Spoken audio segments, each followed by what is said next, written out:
Tohle je Jonáš a Jonáš by se chtěl stát astronautem. Je to jeho sen, ale neví jak na to, ale dneska se to dozví díky nám. Tak jdeme na to. Hodně důležitý je zdravotní stav, takže pokud Jonáš bude chtít být astronautem, bude muset být perfektně zdrav, protože ve vesmíru i banální potíže mohou způsobit veliké komplikace. Kromě perfektního zraku, sluchu, krevního tlaku či imunity se také hledí na vaši výšku, která by měla být mezi 150 až 190 cm.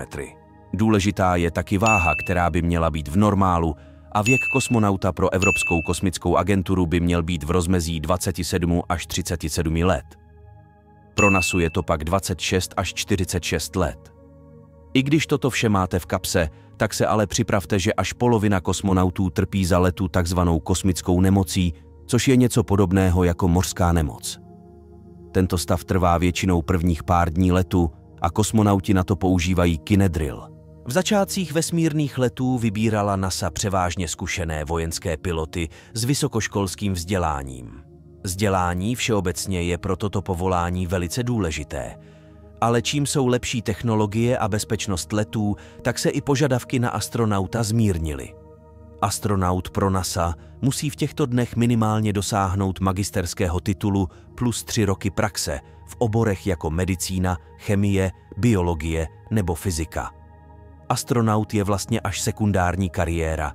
Nejdřív se stanete vědcem, lékařem, učitelem nebo pilotem a až pak astronautem. A to vás taky musí vzít přes výběrové řízení. Výhodou jsou pak zkušenosti s ovládáním letadel, vojenská služba nebo znalost astronomie včetně astrodynamiky a astronavigace. Dále musíte projít výcvikem, který odhalí, jaké jsou vaše silné a slabé stránky. Když se dostanete až sem, budete muset projít mnoho fyzických i psychických testů. Dále také budete muset překonat simulace.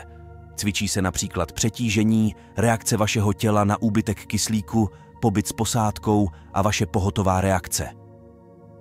Také se cvičí stav bez tíže, který probíhá ve velkých vodních nádržích. Dále, aby si tělo zvyklo na zátěž vyvolanou zvýšeným přetížením, výcvik probíhá na centrifuze.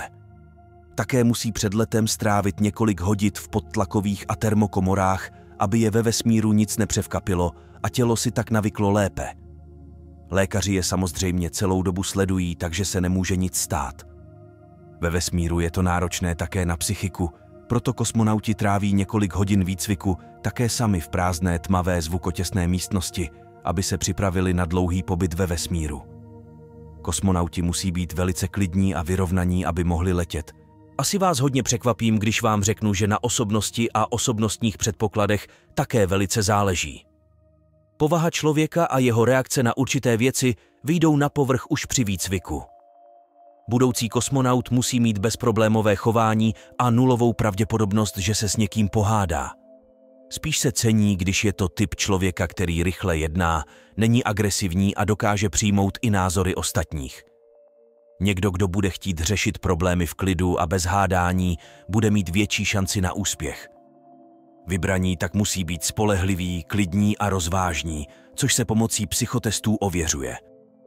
S čím vás už tolik asi nepřekvapím bude, že kandidát musí umět dobře anglicky. Všude se mluví anglicky, na misích nebo i na výcviku. Také pomáhá, když mluvíte rusky. Jestli mluvíte obouma jazykama, tak budete mnohem cennější. No a jestli jste v tomhle všem perfektní, tak nestrácejte čas a běžte zkusit šance. Třeba se na nás jednou budete i díky tomuto videu koukat z rakety. A já vám děkuji za pozornost.